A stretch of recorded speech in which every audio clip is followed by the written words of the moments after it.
द्वितीय पीयूसी छात्राओं को मेरा प्रणाम। आज आप सारे लोगों के सामने मैं चर्चा करूंगा एक कहानी, यह भी जिस पाठ के लेखिका का नाम है मनु भंडारी। एक कहानी यह भी मनु भंडारी की आत्मकथा है, उनके जीवन को लेकर या उनके जीवन में उनके वहाँ पर पढ़ाई के दौरान किन किन का प्रभाव उन पर पड़ जाता है या आज़ादी को कैसे हासिल करते हैं, इसको लेकर मनु भंडारी इस पाठ में चर्चा करती है। हाಗಾದ್ರೆ एक कहानी यह भी ಅಂದ್ರೆ ಇಂತಹ ಒಂದು ಕಥೆ ಆತ್ಮಕಥೆ ಇದೆ ಇದು। ಮನು ಭಂಡಾರಿ ಅವರು ಯಾವ ರೀತಿಯಾಗಿ ತಮ್ಮ ಜೀವನದಲ್ಲಿ ಆದಂತಹ ಘಟನೆಗಳನ್ನು ಬಾಲ್ಯ ಇರಬಹುದು ಅಥವಾ ಅದೇ ರೀತಿಯಾಗಿ ತದನಂತರ ತನ್ನ ಮೇಲೆ ಶಿಕ್ಷಣವನ್ನು ಪಡೆಯುವಾಗ ಯಾವ ರೀತಿಯ ಪ್ರಭಾವ ಆಗಿರ್ಬೋದು ಅವೆಲ್ಲವನ್ನ ಏನು ಮಾಡಿದಾರಪ್ಪ ಅಂತಂದ್ರೆ ಚರ್ಚೆಯನ್ನ ಮಾಡಿದ್ದಾರೆ। तो उनका परिचय देखिए। मनु भंडारी का जन्म मध्य प्रदेश के बानपुरा गांव में 1921 में हुआ। इनकी जो इंटरमीडिएट तक की जो शिक्षा है अजमेर शहर में भी और काशी हिंदू विश्वविद्यालय से 1942 ईस्वी में हिंदी में किया। उसके बाद मिरांडा हाउस कॉलेज में अध्यापन कार्य करती रहे और उसी के साथ साथ वहाँ पर दिल्ली में रहकर स्वतंत्र लेखन लिखते थे। और इनका जो विवाह साहित्यकार, हिंदी साहित्यकार डॉक्टर जो श्री राजेंद्र यादव से हो जाता है और उसी के साथ साथ इन्हें भारतीय भाषा परिषद कोलकाता, राजस्थान संगीत नाटक अकादमी द्वारा, उत्तर प्रदेश हिंदी संस्थानों द्वारा पुरस्कार भी मिलते हैं। इनकी रचनाओं को अगर हम लोग देखते हैं, मैं हार गई, एक प्लेट सैलाब, यही सच है, मेरी प्रिय कहानियां, त्रिशंकु, तीन निगाहों की एक तस्वीर, आपका बंटी, महाभोज, एक इंच मुस्कान, स्वामी, ये जो सारे हैं इनकी रचना है। ಹಾಗಾದ್ರೆ ಅವರ ಸಂಕ್ಷಿಪ್ತ ಪರಿಚಯವನ್ನು ನಾವು ನೋಡಬೇಕಂದ್ರೆ ಮನು ಭಂಡಾರಿ ಅವರು 1931ರಲ್ಲಿ ಮಧ್ಯಪ್ರದೇಶದ ಬಾನ್ಪುರ ಎಂಬಲ್ಲಿ ಜನ್ಮವನ್ನು ಪಡೀತಾ ಇದ್ದಾರೆ। ತದನಂತರ ಇವರು ಮಾಧ್ಯಮಿಕ ಶಿಕ್ಷಣವನ್ನ ಅಜ್ಮೇರ್ನಲ್ಲಿ ಮುಗಿಸ್ತಾ ಇದ್ದಾರೆ। 1942ರಲ್ಲಿ ಹಿಂದಿ ಎಂಎನ ಕಾಶಿ ಹಿಂದೂ ವಿಶ್ವವಿದ್ಯಾಲಯದಿಂದ ಪಡೀತಾ ಇದ್ದಾರೆ। ತದನಂತರ ಸ್ವತಂತ್ರ ಲೇಖನವನ್ನು ಮಾಡ್ತಾ ಇದ್ದಾರೆ। ಹಿಂದಿ ಸಾಹಿತ್ಯದ ಪ್ರಸಿದ್ಧ ಲೇಖಕರಾದಂತಹ ಡಾಕ್ಟರ್ ರಾಜೇಂದ್ರ ಯಾದವ್ ಅವರಿಂದ ಮದುವೆಯನ್ನ ಆಗ್ತಾ ಇದ್ದಾರೆ। ಅದೇ ರೀತಿಯಾಗಿ ಇವರಿಗೆ ಭಾರತೀಯ ಭಾಷಾ ಪರಿಷದ್ ಇರಬಹುದು ಅಥವಾ ಕೋಲ್ಕತ್ತಾ ರಾಜಸ್ಥಾನ್ ಸಂಗೀತ ನಾಟಕ ಅಕಾದಮಿ, ಉತ್ತರ ಪ್ರದೇಶ ಹಿಂದಿ ಸಂಸ್ಥಾನ ಇವೆಲ್ಲಗಳಿಂದ ಪುರಸ್ಕಾರ ಲಭಿಸಿದೆ। ಇವರ ರಚನೆಗಳನ್ನ ನೋಡಿದ್ರೆ मैं हार गई, एक प्लेट सैलाब, यही सच है, एक इंच मुस्कान, आपका बंटी, महाभोज, मेरी प्रिय कहानियां, तीन निगाहों की एक तस्वीर ಇವೆಲ್ಲ ಇವರ रचನೆಗಳಾಗಿದ್ದಾವೆ। तो मनु भंडारी इस पाठ में क्या बताने की कोशिश करती है, एक कहानी यह भी आत्मकथा में आपने उन व्यक्तियों और घटनाओं के बारे में लिखा है जो आपके व्यक्तित्व और साहित्यिक जीवन पर प्रभाव डालते हैं। तो एक कहानी यह भी, ये जो पाठ है आत्मकथा है, इसमें मनु भंडारी अपने जीवन में को लेकर या अपने जीवन में आने वाले प्रभाव या उनके ऊपर प्रभाव पड़ने वाले व्यक्तियों को लेकर, साहित्य को लेकर चर्चा करती है और अपने साहित्य के जीवन को लेकर चर्चा करती है। ಹಾಗಾದ್ರೆ ಈ ಪಾಠದಲ್ಲಿ ಮನು ಭಂಡಾರಿ ಅವರು ಏನ್ ಮಾಡ್ತಾ ಇದಾರಪ್ಪ ಅಂತಂದ್ರೆ, ಯಾವ ರೀತಿಯಾಗಿ ನನ್ನ ಜೀವನದಲ್ಲಿ ನನ್ನ ವ್ಯಕ್ತಿತ್ವ ಅಥವಾ ನನ್ನ ಘಟನೆಗಳು ನಡೀತಾ ಇದ್ದಾವೆ, ಅದೇ ರೀತಿಯಾಗಿ ಸಾಹಿತ್ಯದಲ್ಲಿ ಯಾವ ರೀತಿಯ ಬದಲಾವಣೆ ಆಯಿತು ಅಥವಾ ಸಾಹಿತ್ಯದ ನನ್ನ ಜೀವನ ಯಾವ ರೀತಿಯಾಗಿ ಇತ್ತು ಅನ್ನುವಂಥದ್ದನ್ನ ಚರ್ಚೆ ಮಾಡ್ತಾ ಇದ್ದಾರೆ। घर का वातावरण, माता पिता के स्वभाव, भाई बहन एवं सहेलियों के साथ खेलकूद, प्राध्यापिका शीला अग्रवाल का प्रभाव, 1946-47 में स्वतंत्रता आंदोलन में सक्रिय भूमिका संबंधित घटनाओं को मनु भंडारी जी ने इस आत्मकथा में सुंदर ढंग से प्रस्तुत किया है। तो क्या जो संदेश, क्या विषयों को लेकर चर्चा करती है मनु भंडारी इस पाठ में, यानी घर का, उनके घर का वातावरण कैसा था या माता पिता का स्वभाव जो कैसा था, भाई बहन, सारे सहेलियां या उनके जो खेल कूद बचपन कैसा था, या उनकी जो प्राध्यापिका थी शीला अग्रवाल का प्रभाव इनके के ऊपर कैसा पड़ता है। 1946 और 47 के जो स्वतंत्रता आंदोलन को लेकर चर्चा करती है। इस तरह अनेक घटनाओं को लेकर यहाँ पर चर्चा करती है। ಏನ್ ಮಾಡ್ತಾ ಇದ್ದಾರಪ್ಪ ಅಂತಂದ್ರೆ ಇಲ್ಲಿ ಮನು ಭಂಡಾರಿ ಅವರು ಬಹಳಷ್ಟು ತನ್ನ ಮನೆಯ ವಾತಾವರಣ ಯಾವ ರೀತಿಯಾಗಿತ್ತು ಅಥವಾ ತಂದೆ ತಾಯಿಯ ಪ್ರಭಾವ, ತಂದೆ ತಾಯಿಯ ಸ್ವಭಾವ ಯಾವ ರೀತಿಯಾಗಿತ್ತು ಅಥವಾ ತನ್ನ ಸಹೋದರ ಸಹೋದರಿಯರ ಸ್ವಭಾವ ಯಾವ ರೀತಿ ಇತ್ತು, ಅದೇ ರೀತಿಯಾಗಿ ಆಟ ಪಾಠಗಳಿರ್ಬೋದು ಅಥವಾ ಅವಳ ಮೇಲೆ ಪ್ರಾಧ್ಯಾಪಿಕ ಶೀಲಾ ಅಗ್ರವಾಲಳ ಪ್ರಭಾವ ಯಾವ ರೀತಿಯಾಗಿ ಆಗ್ತಾ ಇದೆ, 1946-47 ಸ್ವತಂತ್ರ ಆಂದೋಲನದ ಬಗ್ಗೆ ಏನ್ ಮಾಡ್ತಾ ಇದ್ದಾಳೆ, ಸಂಬಂಧಿತ ಎಲ್ಲ ಘಟನೆಗಳ ಬಗ್ಗೆ ಚರ್ಚೆನ ಮಾಡ್ತಾ ಇದ್ದಾಳೆ मनु भंडारी। व्यक्तित्व निर्माण में परिवार के सदस्यों एवं गुरुजनों की अहम भूमिका को उजागर करने के उद्देश्य से इस आत्मकथा का चयन किया गया है। तो क्या हो जाता है, एक इंसान जो है अपने जीवन में अपने व्यक्तित्व का निर्माण करना है तो उसके लिए कोई किसी का प्रभाव होना जरूरी है।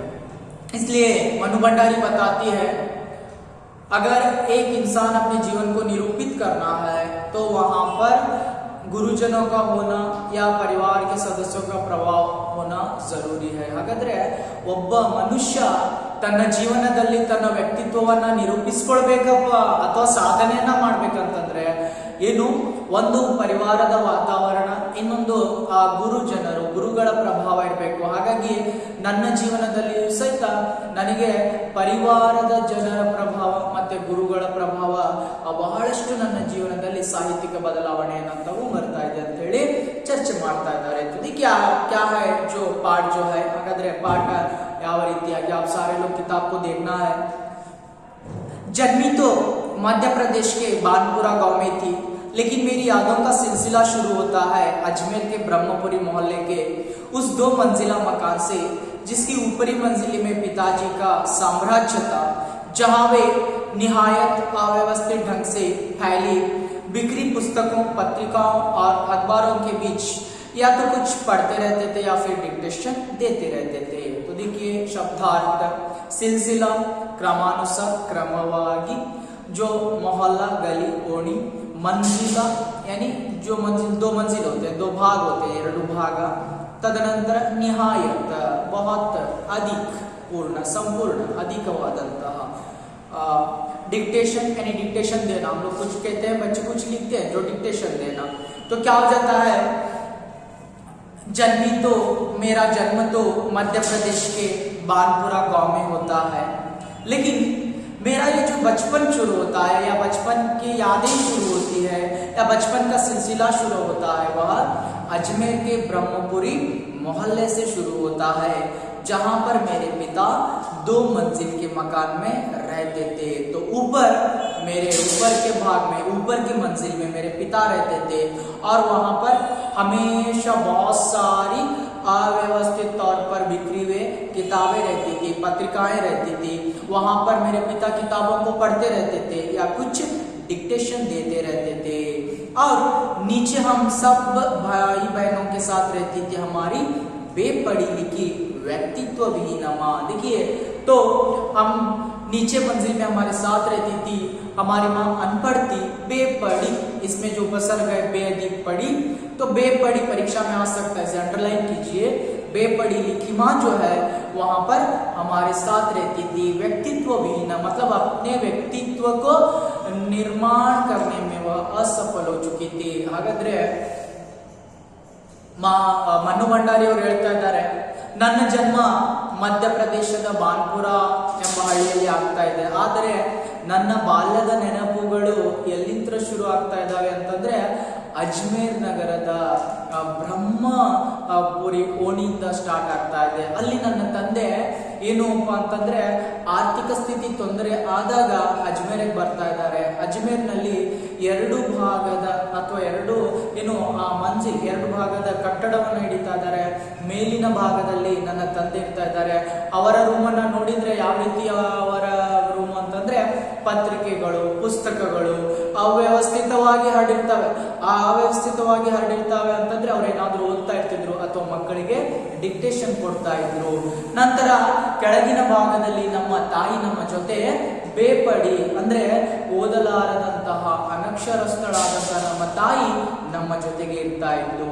सवेरे से शाम तक हम सबकी इच्छाओं और पिताजी की आज्ञाओं का पालन करने के लिए सदैव तत्पर है. तो हमारी माँ कैसी थी?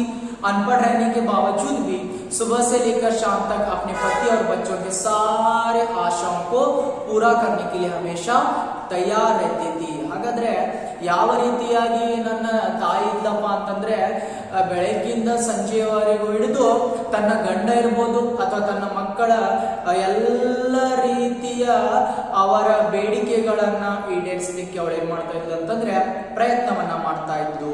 अजमेर से पहले पिताजी इंदौर में थे जहाँ उनकी बड़ी प्रतिष्ठा थी. सम्मान था, नाम था. देखिए अजमेर से आने से पहले पिता इंदौर में रहते थे. तो वहां पर आपको प्रश्न आ जाता है अजमेर से पहले मनु के पिता कहाँ रहते थे? तो इंदौर में रहते थे. तो इंदौर में रहते थे, वहां पर उनकी बड़ी प्रतिष्ठा, सम्मान था.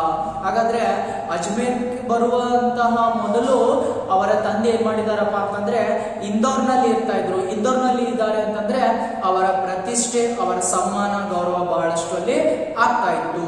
ಕಾಂಗ್ರೆಸ್ के साथ वे समाज सुधार के कामों में से भी जुड़े हुए थे. तो देखिए वहां पर जैसे ही अजमेर से पहले इंदौर में थे मनु के पिता, वहां पर कांग्रेस के साथ साथ समाज में जो भी सुधार लाने के काम भी किया करते थे. ಹಾಗಾದ್ರೆ ಆ ಮನು ಭಂಡಾರಿ ಅವರ ತಂದೆ ಏನ್ ಮಾಡ್ತಾ ಇದ್ರಪ್ಪ ಅಂತಂದ್ರೆ ಯಾವ ರೀತಿಯಾಗಿ ಅವರು ಅಜ್ಮೇರ್ಗೆ ಬರುವಂತ ಮೊದಲು ಇಂದೋರ್ನಲ್ಲಿ ಇದ್ರು, ಅಲ್ಲಿ ಆ ಕಾಂಗ್ರೆಸ್ ಪಾರ್ಟಿ ಜೊತೆಗೆ ಕೆಲಸವನ್ನ ಮಾಡ್ತಾ ಇದ್ರು. ಅದೇ ರೀತಿಯಾಗಿ ಆ ಕಾಂಗ್ರೆಸ್ ಪಕ್ಷದ ಜೊತೆಗೆ ಸಮಾಜದಲ್ಲಿ ಯಾವ ರೀತಿಯಾಗಿ ಸಮಸ್ಯೆಗಳಿದಾವೆ ಆ ಸಮಾಜದ ಕಾರ್ಯವನ್ನ ಸಹಿತ ಮಾಡ್ತಾ ಇದ್ರು.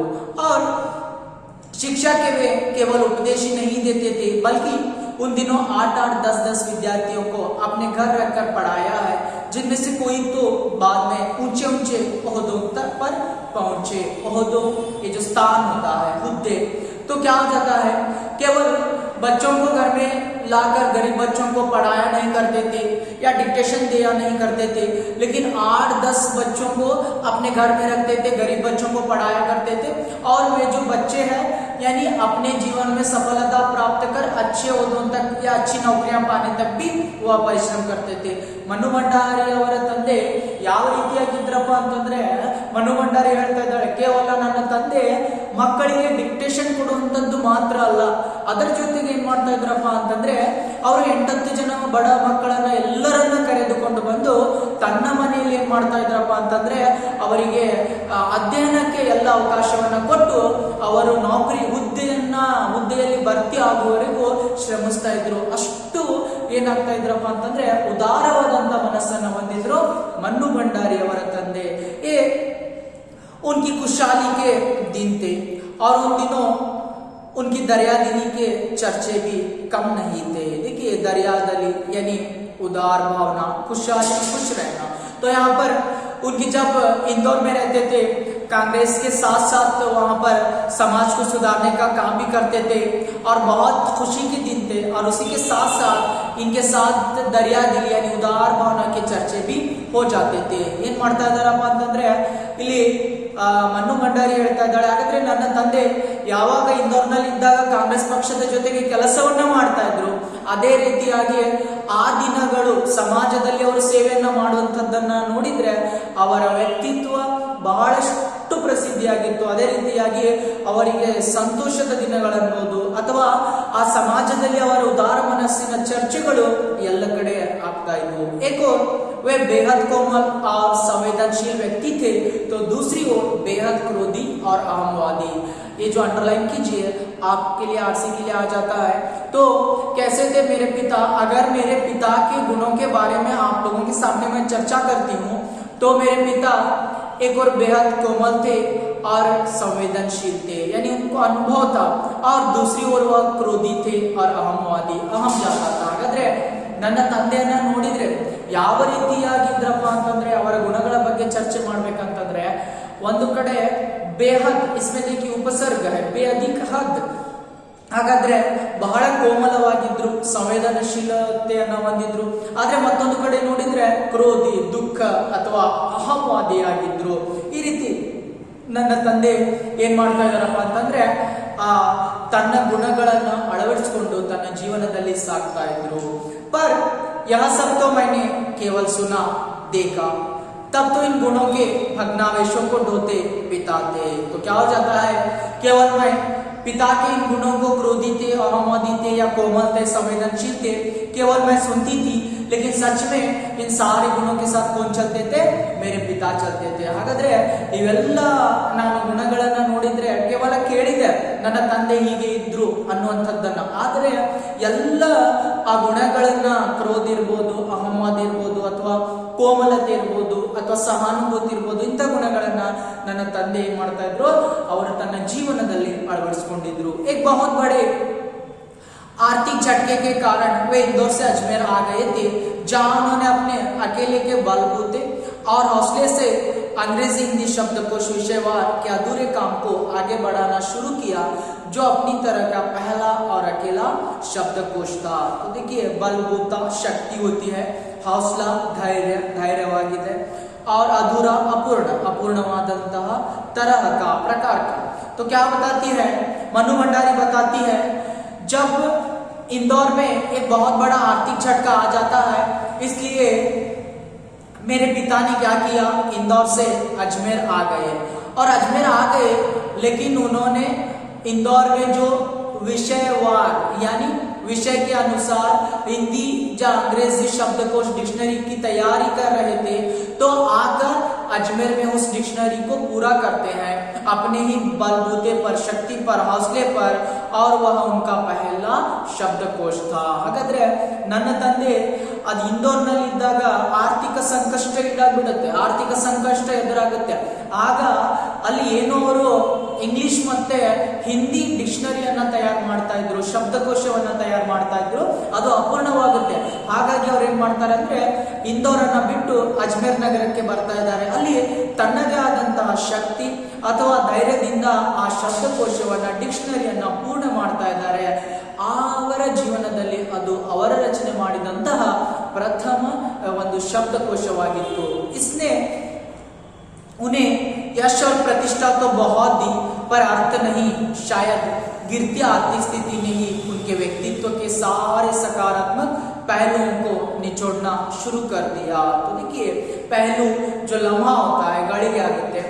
यहाँ पर मनु भंडारी बताती है, मेरे पिता ने तो शब्दकोश की रचना कर ली, लेकिन किस लिए रचना कर चुके थे, यानी आर्थिक कोई मदद हो, उससे पैसे हो जाए. लेकिन वो जो शब्दकोश था उसको बहुत नाम, प्रतिष्ठा, सम्मान देता है, लेकिन यानी गिरती आर्थिक स्थिति को सुधार नहीं सकता. इसलिए क्या हो जाता है, उनका व्यक्तित्व फिर से गिरने लगता है, या आर्थिक स्थिति फिर से वहां पर संकट में आ जाती है. इस तरह वह हमेशा अपने जीवन में कोई ना कोई एक जो पल है उनको निचोड़ना शुरू कर देता था, और वह संकोच में आ जाते थे. ಹಾಗಾದ್ರೆ ಮನು ಭಂಡಾರಿ ಹೇಳ್ತಾ ಇದ್ದಾಳೆ, ನನ್ನ ತಂದೆ ಡಿಕ್ಷನರಿಯನ್ನ, ಶಬ್ದಕೋಶವನ್ನ ಅಂತಂದ್ರು ರೆಡಿ ಮಾಡಿದ್ರು ನಿಜ, ಆದರೆ ಅವರು ಯಾಕೆ ರೆಡಿಯನ್ನ ಮಾಡಿದ್ರು, ತಯಾರು ಮಾಡಿದ್ರು, ನನ್ನ ತಂದೆಗೆ ಏನಾಗ್ಬೋದು, ಆರ್ಥಿಕ ಸಹಾಯ ಆಗ್ಬೋದು ಅಂತೇಳಿ. ಆದರೆ ಆ ಒಂದು ಶಬ್ದಕೋಶದಿಂದ, ಡಿಕ್ಷನರಿಯಿಂದ ಅವರ ಕೀರ್ತಿ ಹೆಚ್ಚಿಗೆ ಆಗುತ್ತೆ, ಗೌರವ ಹೆಚ್ಚಿಗೆ ಆಗುತ್ತೆ, ಆದರೆ ಅವರ ಆರ್ಥಿಕ ಪರಿಸ್ಥಿತಿ ಸುಧಾರಣೆ ಆಗೋದಿಲ್ಲ. ಹಾಗಾಗಿ ಆ ಆರ್ಥಿಕ ಸಂಕಷ್ಟ ಅನ್ನುವಂಥದ್ದು ಅವರ ಜೀವನದ ಪ್ರತಿಯೊಂದು ಕ್ಷಣವನ್ನ, ಗಳಿಗೆಯನ್ನ ಏನ್ ಮಾಡ್ತಾ ಇತ್ತಪ್ಪ ಅಂದ್ರೆ ಸಂಕಷ್ಟಕ್ಕೆ ಈಡು ಮಾಡ್ತಾ ಇತ್ತು. ಹಾಗಾಗಿ ಅವರು ಬಹಳಷ್ಟು ಚಿಂತೆಯನ್ನ ಮಾಡ್ತಾ ಇದ್ರು. सिकुड़ती आर्थिक स्थिति के कारण और अधिक विस्फारित उनका अहम उन्हें इस बात तक की अनुमति नहीं देता ताकि वे कम से कम अपने बच्चों को तो अपने आर्थिक विवशताओं का भागीदार बनाए. विवशता, असहायकता, हेल्पलेस जो होता है, और विस्फारित यानी खिला जो हुआ, खुला हुआ जो है, अड़िदंता. तो यहाँ पर मनु भंडारी बताती है, अगर मेरे पिता को जब आर्थिक स्थिति का सामना करना पड़ता था, लेकिन जब उस समय उनका मन एक बात का निर्णय ले लेता था. कौन सी बात, यानी अगर मुझे आर्थिक स्थिति हमेशा यहाँ पर दबाव में डाल लेती है, लेकिन मुझे कितना भी संकट आ जाए, लेकिन इन आर्थिक हालातों को मैं अपने बच्चों के सामने नहीं बताऊंगा, या मैं अपने बच्चों को इस आर्थिक असहायता को या आर्थिक संकट को मैं नहीं बताऊंगा, क्योंकि इसका भागीदार मैं बच्चों को नहीं बनाऊंगा। क्यों? बच्चे जो सारा प्रभाव बच्चों के ऊपर पड़ जाता है। ಹಾಗಾದ್ರೆ ಏನ್ ಮಾಡ್ತಾ ಇದ್ದಾಳೆ ಮನು ಭಂಡಾರಿ ಹೇಳ್ತಾ ಇದ್ದಾಳೆ, ಅವರ ತಂದೆಗೆ ಆರ್ಥಿಕ ಸಂಕಷ್ಟ ಎದುರಾದ್ರೆ ಅವರು ಒಂದು ನಿರ್ಣಯವನ್ನ ಮಾಡ್ಕೊಳ್ತಾರೆ. ಯಾವ ನಿರ್ಣಯಪ್ಪ ಅಂತಂದ್ರೆ, ನನಗೆ ಎಷ್ಟೇ ಆರ್ಥಿಕ ತೊಂದರೆಯಾಗಲಿ ಸಂಕಟವಾಗಲಿ ನಾನು ಯಾವಾಗಲೂ ನನ್ನ ಮಕ್ಕಳಿಗೆ ಈ ಆರ್ಥಿಕ ಸಂಕಷ್ಟದ ಭಾಗವನ್ನಾಗಿ ಮಾಡಬಾರದು. ಯಾಕಂತಂದ್ರೆ ಅವರ ವ್ಯಕ್ತಿತ್ವ ನಿರೂಪಣೆ ಆಗುವಂಥದ್ದು, ಒಂದು ವೇಳೆ ನಾನು ಅವರಿಗೆ ಆರ್ಥಿಕ ಸಂಕಟದ ಬಗ್ಗೆ ಹೇಳಿದ್ರೆ ನನ್ನ ಮಕ್ಕಳ ಜೀವನ ಹಾಳಾಗುತ್ತೆ ಅನ್ನುವಂಥದ್ದನ್ನ ಅವರು ತಿಳಿದುಕೊಂಡಿದ್ರು. ನವಾಬಿ आदतें अधूरी महत्वाकांक्षाएं हमेशा शीर्ष पर रहने के बाद हाशिए पर सरकते चले जाने की यातना क्रोध बनकर हमेशा माँ को कंपाती तरतराती रहती थी। तो देखिए, हाशिया यानी जो किनारा, दड़, यातना जो समस्या होती है, ತೊಂದರೆ, कंपाती कांपना नडुगुವಂತದ್ದು, तरतराती यानी कांप। तो क्या हो जाता है, मेरे पिता जो है उनकी आदतें थी, नवाबी आदतें, या जीवन में उनकी अधूरी महत्वाकांक्षाएं थी, हमेशा उनके शीर्ष पर सर पर चलती थी, लेकिन यहाँ पर वो जो सारे आश्रम को रखकर वह चलते थे, वही एक दिन क्रोध बनकर हमारे माँ के ऊपर अपना सारा गुस्सा निकाल देते थे और मेरी माँ कांपने लगती थी। ಹಾಗಾದ್ರೆ ನನ್ನ ತಂದೆ ಯಾವ ರೀತಿಯಾಗಿದ್ರಪ್ಪ ಅಂತಂದ್ರೆ, ನವಾಬಿ ಆದಂತೆ ರಾಜ ಮಹಾರಾಜರ ಗುಣಗಳು ಅಥವಾ ಅವರ ಅಪೂರ್ಣವಾದಂತಹ ಜೀವನದಲ್ಲಿ ಆಸೆ ಆಕಾಂಕ್ಷೆಗಳು ಎಲ್ಲವೂ ಯಾವಾಗಲೂ ಅವರ ಜವಾಬ್ದಾರಿಯಾಗಿರ್ತಿತ್ತು. ಆಗ ಆ ಏನು ಜವಾಬ್ದಾರಿಗಳಿರ್ತವೆ ಅವು ಪೂರ್ಣವಾಗ್ಲಿಲ್ಲ ಅಂದ್ರೆ ಆ ಎಲ್ಲ ಸಿಟ್ಟನ್ನ ನನ್ನ ತಾಯಿಯ ಮೇಲೆ ತೋರಿಸ್ತಾ ಇದ್ರು. ಆಗ ನನ್ನ ತಾಯಿ ಬಹಳಷ್ಟು ಏನ್ ಮಾಡ್ತಾ ಇದ್ಲು, ನಡುಗ್ತಾ ಇದ್ದು ಅಥವಾ ಹೆದರ್ತಾ ಇದ್ದು ನನ್ನ ತಂದೆಯನ್ನ ನೋಡಿ. अपनों के हाथों विश्वासघात की जाने कैसी गहरी चोटें होंगी, वे जिन्होंने आंख मूंद कर सबका विश्वास करने वाले पिता को बाद के दिनों में इतना शक्की बना दिया ताकि जब तब हम लोग भी उसकी चपेट में आते ही रहते थे। तो क्या हो जाता था वहां पर, जैसे ही बताते हैं मनु भंडारी, हमारे पिता जो है कुछ दिनों के बाद हम लोगों के ऊपर शक्की, संदेह के तौर पर देखने लगे।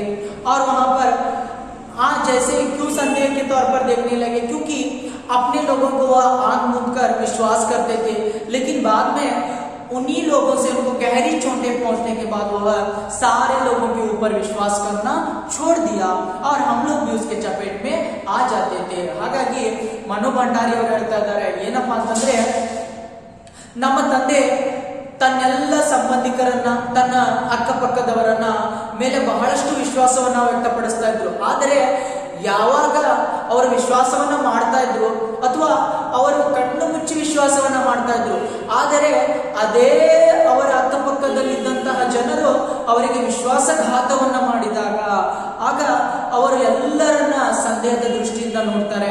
ಆ ಒಂದು ಸಂದೇಹ ದೃಷ್ಟಿ ಎಷ್ಟು ಬೆಳೆಯುತ್ತೆ ಅವರ ಒಂದು ಜೀವನದಲ್ಲಿ ಅಂದ್ರೆ, ಅವರು ಸ್ವತಃ ತನ್ನ ತಾಯಿ ಮತ್ತು ತನ್ನ ಹೆಂಡತಿ ಮತ್ತೆ ತನ್ನ ಮಕ್ಕಳನ್ನ ಏನ್ ಮಾಡ್ತಾ ಇದ್ದಾರೆ, ಸಂದೇಹದ ದೃಷ್ಟಿಯಲ್ಲಿ ನೋಡ್ತಾ ಇದ್ದಾರೆ. पर यह पितृघाता मैं इसलिए नहीं गा रही कि मुझे उनका गौरव गान करना है, बल्कि मैं तो यह देखना चाहती हूँ कि उनके व्यक्तित्व की कौन सी खूबी और खामियां मेरे व्यक्तित्व के ताने बाने में गूंथी हुई है, या कि अनजाने अनचाहे किए उनके व्यवहार ने मेरे भीतर किन ग्रंथियों को जन्म दे दिया। तो यहाँ पर शब्दार्थों को देखिए, पितृगाथा यानी पिता की जो गीत है, कहानी जो है, गौरव गान, गौरव वर्णन, और उसके बाद खामियां यानी कमियां, ಏನು ಕಡಿಮೆತನ ಗುಣಗಳು, और ताने बाने व्यंग्य, बनावट व्यंग्य, गूंती यानी जो गूंदना है, एक गूंते में पिरोना है, पोणिसु, अनजाने अपरिचित, अनचाह यानी हम लोग बिना चाह के, इष्टवागलारद, ये जो दोनों इसमें उपसर्ग है, अन्न उपसर्ग, अन्न अधिक जान, अन्न अधिक चाह। तो यहाँ पर मनु भंडारी बताती है, मैं मेरे पितृ की गाथा यानी इनके जो पितृ की कहानी है, जो गीत जो है, यानी इनके सारा जो कोई भी गुण है गाने के लिए नहीं चाहती, क्योंकि मुझे इनका गौरव गान यानी मैं पिता का गौरव करती हूँ, इसलिए मैं देखना चाहती हूँ कि अगर पिता की कौन से खूबियां अच्छे गुण है या कौन सी कामियां कौन से बुरे गुण है मुझ में ताने बाने के तौर पर आ गई हैं, क्योंकि अभी हमेशा अनजाने अनचाहे पर यानी एक बार अपरिचित के तौर पर मेरे साथ व्यवहार करते थे या एक बार अनचाह के तौर पर मेरे साथ रहते थे, तो कौन सी ऐसी ग्रंथि उनकी मुझ पर आ गई है। हाಗಾದ್ರೆ ಮನು ಭಂಡಾರಿ ಹೇಳ್ತಾ ಇದ್ದಾಳೆ, ನನ್ನ ತಂದೆಯ ನಾನು ಗೌರವವನ್ನು ಮಾಡ್ತಾ ಇದ್ದೇನೆ, ಹಾಗಾಗಿ ಅವರ ಯಾವ ಯಾವ ಕೆಟ್ಟ ಗುಣಗಳಿದ್ದಾವೆ ಅವುಗಳನ್ನ ಹೇಳೋದಕ್ಕೆ ನನಗೆ ಇಷ್ಟ ಆಗುವುದಿಲ್ಲ. ಹಾಗಾಗಿ ಹೇಳ್ತಾ ಇದ್ದಾಳೆ, ನನ್ನ ಒಂದು ಮಾತ್ರ ಸತ್ಯ, ತಂದೆಯ ಯಾವ ರೀತಿಯ ಒಳ್ಳೆಯ ಗುಣಗಳಿರ್ಬೋದು ಅಥವಾ ಯಾವ ರೀತಿಯ ಕೆಟ್ಟ ಗುಣಗಳಿರ್ಬೋದು ನನ್ನ ಜೀವನದಲ್ಲಿ ವ್ಯಂಗ್ಯವಾಗಿ ಬಂದಿದ್ದಾವೆ, ಅಥವಾ ನನ್ನ ತಂದೆ ನನಗೆ ಒಂದು ಸಾಲಿ ಅಪರಿಚಿತರಾಗಿ ನೋಡ್ತಾ ಇದ್ರು ಅಥವಾ ಇಷ್ಟವಾಗಲಾರದ ಹಾಗೆ ನೋಡ್ತಾ ಇದ್ರು. ಹಾಗಾದ್ರೆ ಅವರ ಯಾವ ಗ್ರಂಥಿ ನನ್ನಲ್ಲಿ ಜನ್ಮವನ್ನ ಪಡೆದಿದೆ ಅನ್ನುವಂಥದ್ದನ್ನ ಚರ್ಚೆ ಮಾಡ್ತಾ ಇದ್ದಾಳೆ. तो क्या कहती है आगे, मैं काली हूं, बचपन में दुबली और मरियल भी थी. देखिए बताती है, मैं काली थी और दुबली मरियल भी थी. मरियल यानी दुर्बल. ಹಾಗಾದ್ರೆ ನಾನು ಬಹಳ ಕಪ್ಪಾಗಿದ್ದೆ, ತದನಂತರ ಬಾಲ್ಯದಲ್ಲಿ ದುರ್ಬಲಳಾಗಿದ್ದೆ ನಾನು. ಮರಿಯಲ್ ಅಂದ್ರೆ ದುರ್ಬಲ. तो गोरा रंग पिताजी की कमजोरी थी, सो बचपन में मुझसे 2 साल बड़ी खूब गोरी स्वस्थ और हसमुख बहन सुशीला से हर बात में तुलना और फिर उसकी प्रशंसा ने ही क्या मेरे भीतर ऐसे गहरे हीन भाव की ग्रंथि पैदा नहीं कर दी कि नाम सम्मान प्रतिष्ठा पाने के बावजूद आज तक मैं उससे उबर नहीं पाई. बावजूद इसमें उपसर्ग है, बादिक वजूद. ಹಾಗಿದ್ದರೆ उबर नहीं पाई यानी मुक्त हो जाना, मुक्तवाಗುವಂತದ್ದು. यहाँ पर मनु भंडारी बताती है, क्या बताती है, मैं तो काली थी, दुर्बल थी, पतली थी, बहुत कमजोर थी, लेकिन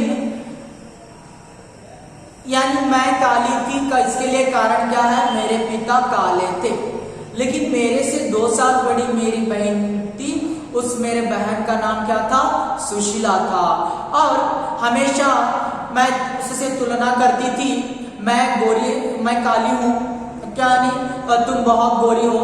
लेकिन जब वहां पर मेरी जो बहन है हमेशा मुझे प्रशंसा करती थी, प्रशंसा करते करते मेरे भीतर ऐसे गहरे हीन भाव को वहां पर ग्रंथि को पैदा कर देती है, लेकिन मेरा नाम सम्मान प्रतिष्ठा जो है वो हमेशा बढ़ जाता है.